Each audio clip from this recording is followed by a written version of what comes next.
বন্ধু সকিনা তোর আমার গার্লফ্রেন্ড নাই। দেখ বন্ধু, হুই না খুশি হইলাম যে সকিনা তোর গার্লফ্রেন্ড নাই। ওর মতন দুধ চরিত্র নোংরা মেয়ে আর একটু নাই খায় আমাদের মহল্লা।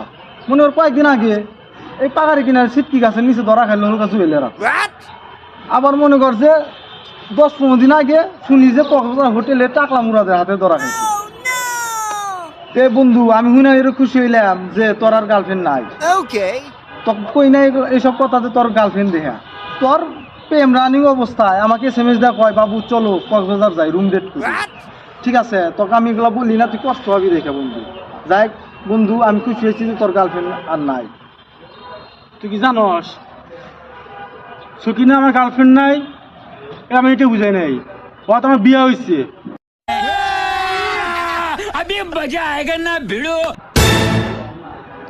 বন্ধু ওর মতন ভালো নেককার পদ্মাশীল মেয়ে আর দুনিয়ায় একটু নাই।